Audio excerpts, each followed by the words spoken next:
ಗುರಿ ಇಲ್ಲದ ಮನಕ್ಕೆ ದಾರಿ ಭಗವದ್ಗೀತೆ. ಆಗುವುದೆಲ್ಲ ಒಳ್ಳೆಯದಕ್ಕೆ ಆಗುತ್ತದೆ. ನಿನ್ನ ಕರ್ತವ್ಯ ಶ್ರದ್ಧೆಯಿಂದ ಮಾಡು, ಫಲದ ಅಪೇಕ್ಷೆ ಬೇಡ. ಆತ್ಮ ಯಾವಾಗಲೂ ಅಮರ, ಅದಕ್ಕೆ ಸಾವಿಲ್ಲ. ಕಾಮ ಕ್ರೋಧ ದುರಾಸೆ ಬೇಡ. ಸಂಶಯಗಳನ್ನು ತೊಡೆದು ಹಾಕು. ಒಬ್ಬ ವ್ಯಕ್ತಿ ಶತ್ರುವೂ ಆಗಬಲ್ಲ, ಮಿತ್ರನೂ ಆಗಬಲ್ಲ.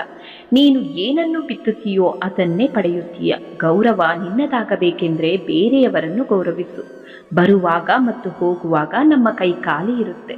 ಮೋಸ ಮಾಡಿದವರನ್ನು ಕ್ಷಮಿಸುವಷ್ಟು ಉದಾರಿಯಾಗಬೇಕು ನಿಜ, ಆದರೆ ಅವರನ್ನೇ ಮತ್ತೆ ನಂಬುವಷ್ಟು ಮೂರ್ಖರಾಗಬಾರದು. ದಾರಿ ಕಾಣುತ್ತಿಲ್ಲವೆಂದು ದೇವರನ್ನು ದೂರಬೇಡ. ಸ್ವಲ್ಪ ತಾಳ್ಮೆ ಇರಲಿ, ಭಗವಂತ ನಿನಗಾಗಿ ಹೊಸ ದಾರಿಯನ್ನು ಸೃಷ್ಟಿಸುತ್ತಿರಬಹುದು. ಹಿಂಡಿದ ಹಾಲು ತಕ್ಷಣವೇ ಮೊಸರಾಗದಂತೆ ಇಂದು ಮಾಡಿದ ಪಾಪ ಕೃತ್ಯಗಳ ಫಲ ತಕ್ಷಣ ಅನುಭವಕ್ಕೆ ಬರದಿರಬಹುದು. ಅದು ಬೂದಿ ಮುಚ್ಚಿದ ಕೆಂಡದಂತೆ, ಸಮಯವನ್ನು ನೋಡಿ ಸರಿಯಾಗಿಯೇ ಸುಡುತ್ತೆ.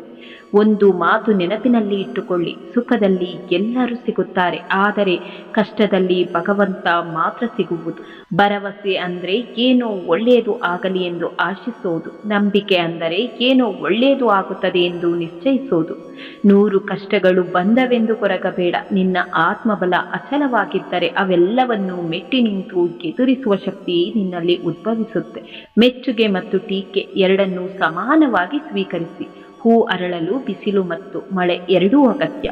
ದುಡಿದು ಬದುಕುವವರನ್ನು ಅಥವಾ ಬಲಹೀನರನ್ನು ಬಲವಂತರು ಬಡಿದರೆ ಅಂತಹ ಬಲವಂತರನ್ನು ಕರ್ಮ ಅಥವಾ ಭಗವಂತ ಒಂದು ದಿನ ಬಡಿಯುತ್ತಾನೆ.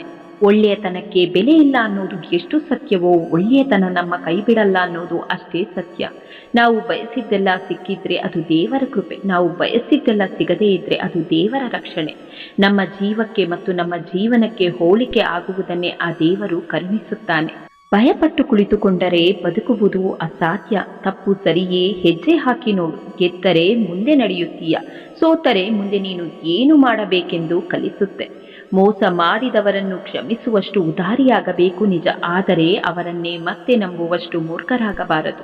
ದೇವರು ತಡ ಮಾಡಿದ್ರೂ ನ್ಯಾಯ ಮಾಡುತ್ತಾನೆ, ಆದರೆ ಅನ್ಯಾಯ ಮಾಡೋದಿಲ್ಲ. ತಡವಾಗುವುದರ ಹಿಂದೆ ಅದ್ಭುತಗಳು ನಡೆಯುತ್ತೆ. ತಾಳ್ಮೆ ಇರಲಿ.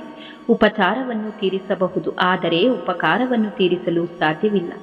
ದೇವರು ದೊಡ್ಡ ಗೆಲುವು ಕೊಡುವ ಮುನ್ನ ಪ್ರತಿ ಪರಿಸ್ಥಿತಿಯಲ್ಲೂ ಸೋಲುವಂತೆ ಮಾಡುತ್ತಾನೆ. ಸಹನೆ ತುಂಬಿದ ಹೃದಯಕ್ಕೆ ಪೆಟ್ಟು ಬಿದ್ದರೆ ಅದರ ನಿರ್ಣಯಗಳು ತುಂಬಾ ಕಠಿಣವಾಗಿರುತ್ತೆ. ನೋವು ಕೊಟ್ಟವರಿಗೆ ನಸುನಕ್ಕಿ ಹೇಳಿ ಬಾ, ನಾನು ನಿನಗೆ ಏನೂ ಮಾಡೋದಿಲ್ಲ, ಯಾಕೆಂದರೆ ನಾನು ಬಿಟ್ಟರೂ ನಿನ್ನ ಕರ್ಮ ನಿನ್ನನ್ನು ಬಿಡೋದಿಲ್ಲ. ನಿನ್ನ ಮೇಲಿನ ಆರೋಪಕ್ಕೆ ಪ್ರತಿಕಾರ ಏನು ಗೊತ್ತಾ? ನಿನ್ನನ್ನು ನೀನು ಸುಧಾರಿಸಿಕೊಳ್ಳುವುದು. ನಿಷ್ಠಾವಂತರಾಗಿರಿ, ಆದರೆ ಮೂರ್ಖರಾಗಿರಬೇಡಿ. ಅತಿ ಬುದ್ಧಿವಂತಿಕೆಯಿಂದ ಮೋಸ ಮಾಡಿದವರು ಕಾಲ ಬಂದಾಗ ಅತಿ ದೊಡ್ಡತನದಿಂದಲೇ ಮೋಸ ಹೋಗುವುದು ಖಚಿತ. ಎಲ್ಲಿ ದಯೆಯೋ ಅಲ್ಲಿ ಧರ್ಮ, ಎಲ್ಲಿ ಲೋಭವೋ ಅಲ್ಲಿ ಪಾಪ, ಎಲ್ಲಿ ಕ್ರೋಧವೋ ಅಲ್ಲಿ ವಿನಾಶ, ಎಲ್ಲಿ ತಾಳ್ಮೆ ಮತ್ತು ಕ್ಷಮೆಯೋ ಅಲ್ಲೇ ಭಗವಂತನ ವಾಸ. ನಿನ್ನ ಪರಿಸ್ಥಿತಿ ಕೆಟ್ಟಿರುವಾಗ ಸಮಯ ಮತ್ತು ದೇವರನ್ನು ಬಲವಾಗಿ ನಂಬು, ಯಾಕೆಂದರೆ ಸಮಯಕ್ಕೆ ಕಲ್ಲಿದ್ದಲನ್ನು ವಜ್ರವನ್ನಾಗಿ ಪರಿವರ್ತಿಸುವ ಶಕ್ತಿ ಇದೆ. ಪರಮಾತ್ಮನಿಗೆ ಭಿಕ್ಷುಕನನ್ನು ರಾಜನನ್ನಾಗಿಸುವ ಶಕ್ತಿ ಇದೆ. ಅಪಪ್ರಚಾರ ಅನ್ನೋದು ಶತ್ರುಗಳಿಂದ ಹುಟ್ಟಿ ಅಜ್ಞಾನಿಗಳಿಂದ ಬೆಳೆದು ಮೂರ್ಖರಿಂದ ತೀರ್ಮಾನ ಪಟ್ಟಿರುತ್ತೆ. ಈ 3 ಗುಂಪಿನಲ್ಲಿ ನಾವು ಇರಬಾರದು ಅಷ್ಟೆ. ಒಳ್ಳೆಯ ಯೋಚನೆಗಳು ಒಳ್ಳೆಯ ಫಲಿತಾಂಶಗಳನ್ನು ಕೊಡುತ್ತೆ. ಅದಕ್ಕಾಗಿ ಕೆಟ್ಟ ಸ್ಥಿತಿಯಲ್ಲಿದ್ದರೂ ಒಳ್ಳೆಯದನ್ನೇ ಯೋಚಿಸಿ. ಎಲ್ಲರೊಂದಿಗೆ ಇರು, ಎಲ್ಲರ ಜೊತೆ ನಗುತ್ತಲಿರು, ಅಷ್ಟೇ ಬಿಟ್ಟರೆ ಎಲ್ಲರೂ ನಮ್ಮವರೆಂದು ಹೆಮ್ಮೆ ಪಡಬೇಡ. ನಟನೆಯಿಂದ ಕೂಡಿದ ಮನುಷ್ಯನ ಪ್ರೇಮ ವಿಷಕ್ಕಿಂತ ಅಪಾಯಕಾರಿ ಎಂದು ನೀ ಮರೆಯಲೇಬೇಡ. ಅನ್ಯರು ನಿನ್ನನ್ನು ಅವಮಾನಿಸುತ್ತಾರೆ ಎಂದು ಎಂದಿಗೂ ಕುಗ್ಗದಿರು, ಯಾಕೆಂದ್ರೆ ನಿಂದಕರಿಗೆ ವಜ್ರ ಮತ್ತು ಗಾಜಿನ ವ್ಯತ್ಯಾಸ ತಿಳಿದಿರೋದಿಲ್ಲ. ಯಾರಿಗೂ ಉಪದೇಶ ಮಾಡಬೇಡಿ. ನೀವೇನು ಮಾಡಬೇಕಂತಿದ್ದೀರೋ ಹಾಗೆ ಬದುಕಿ ತೋರಿಸಿ. ಸಂಕಷ್ಟಗಳು ಬಂದಾಗ ಯಾರು ಸಹಾಯ ಮಾಡುತ್ತಾರೆ ಎಂದು ಚಿಂತಿಸಬೇಡಿ. ಈಗ ಯಾರು ಕೈ ಬಿಟ್ಟು ಹೋಗುತ್ತಾರೆ ಎಂದು ಯೋಚಿಸಿ.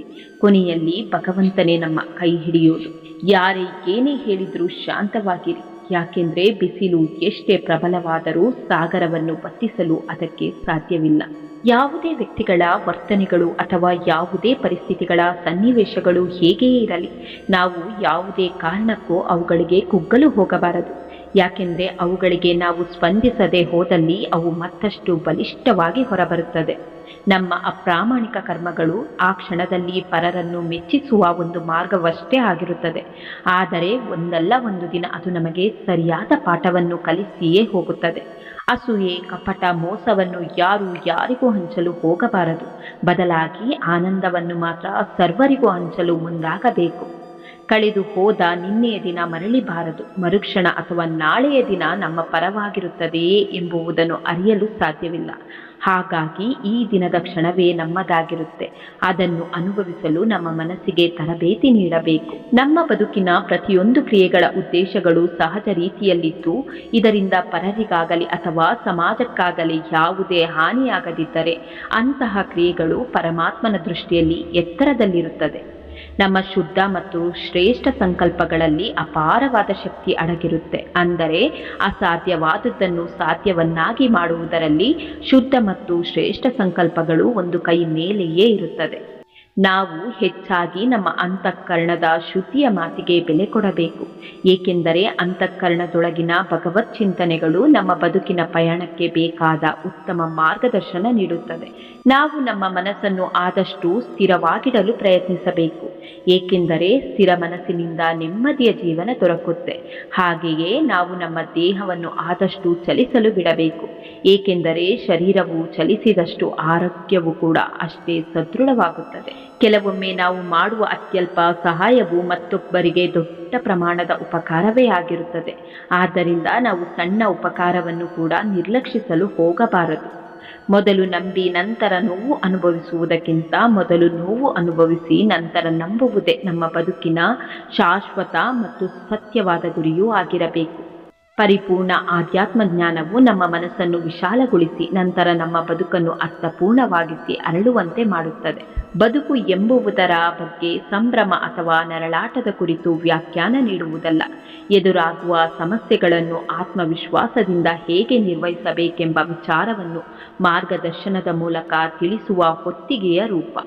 ನಾವು ಒಮ್ಮೆ ಮಾಡಿದ ತಪ್ಪಿನ ಕಾರ್ಯವನ್ನರಿತು ಮತ್ತೆ ಅದೇ ಕಾರ್ಯವನ್ನು ಮಾಡಲು ಮುಂದಾದರೆ ಅದು ಮತ್ತೆ ತಪ್ಪಾಗಿರದೆ ನಮ್ಮ ಸರಿಯಾದ ನಿರ್ಧಾರವಾಗಿರಬೇಕು. ಸೋಲು ಯಾರಿಗಿಲ್ಲ, ಆದರೆ ಸೋಲು ಅಂತಿಮವಲ್ಲ.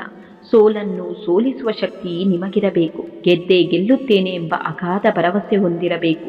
ಆಗ ಮಾತ್ರ ಸೋತ ಸ್ಥಳದಲ್ಲೇ ಗೆದ್ದು ತೋರಿಸಲು ಸಾಧ್ಯ. ಗೆದ್ದೇ ಗೆಲ್ಲುತ್ತೇನೆ ಎಂಬ ನಂಬಿಕೆ, ಭರವಸೆ ಅಚಲವಾಗಿರಲಿ. ಸುಳ್ಳು ವೇಗವಾಗಿ ಹರಡುವುದು ನಿಜ, ಆದರೆ ಸತ್ಯಕ್ಕೆ ಶಕ್ತಿ ಇರುವುದು ಅಷ್ಟೇ ಸತ್ಯ. ವೈರಿಗಿಂತಲೂ ಹತೋಟಿ ಇಲ್ಲದ ಮನಸ್ಸೇ ಹೆಚ್ಚು ಕೆಡುಕನ್ನು ಉಂಟು ಮಾಡುತ್ತೆ. ಆದ್ದರಿಂದ ಮನಸ್ಸಿಗೆ ಒಡೆಯರಾಗಿ ಗುಲಾಮರಲ್ಲ. ಯುದ್ಧ ಭೂಮಿಗೆ ಇಳಿದ ಮೇಲೆ ಸಂಬಂಧಗಳ ಬಗ್ಗೆ ಚಿಂತಿಸಬಾರದು. ಯಾಕೆಂದರೆ ಸಂಬಂಧಗಳು ಸರಿ ಇದ್ದಿದ್ದರೆ ಯುದ್ಧವೇ ನಡೆಯುತ್ತಿರಲಿಲ್ಲ. ಒಂದು ಮರವು ಲಕ್ಷಾಂತರ ಬೆಂಕಿ ಕಡ್ಡಿಗಳನ್ನು ಮಾಡಬಹುದು, ಆದರೆ ಒಂದು ಬೆಂಕಿ ಕಡ್ಡಿಯು ಲಕ್ಷಾಂತರ ಮರಗಳನ್ನು ಸುಡಬಹುದು. ಸಂದೇಶ ಸೃಷ್ಟಿಗೆ ವರ್ಷಗಳು ಬೇಕಾಗುತ್ತೆ, ವಿನಾಶವು ಒಂದು ಕ್ಷಣದಲ್ಲಿ ಸಂಭವಿಸುತ್ತೆ. ಅಧರ್ಮದ ದಾರಿಯಲ್ಲಿ ಶತ್ರು ಕೆಲವೊಮ್ಮೆ ಗೆಲ್ಲಬಹುದು, ಆದರೆ ಕರ್ಮ ಎದುರಾದಾಗ ಧರ್ಮ ಅವನನ್ನು ಸುಡುತ್ತಾ ಬರುವುದು. ಅವನ ನಿರ್ನಾಮ ತಪ್ಪಿಸಲು ಯಾರಿಂದಲೂ ಸಾಧ್ಯವಿಲ್ಲ. ಒಳ್ಳೆಯ ಆಲೋಚನೆಗಳು ಮತ್ತು ಉದ್ದೇಶಗಳನ್ನು ಹೊಂದಿರುವ ವ್ಯಕ್ತಿಗೆ ದೇವರು ಖಂಡಿತವಾಗಿಯೂ ಒಂದಲ್ಲ ಒಂದು ರೂಪದಲ್ಲಿ ಸಹಾಯ ಮಾಡಲು ಬಂದೇ ಬರುತ್ತಾನೆ. ಪರರನ್ನು ನಿಂದಿಸಿ ಪರಮಪಾಪಿಯಾಗಬೇಡ. ಪರರಿಗೆ ಉಪಕಾರ ಮಾಡಿ ಪರಮಾತ್ಮನ ಪ್ರೀತಿಗೆ ಪಾತ್ರನಾಗು.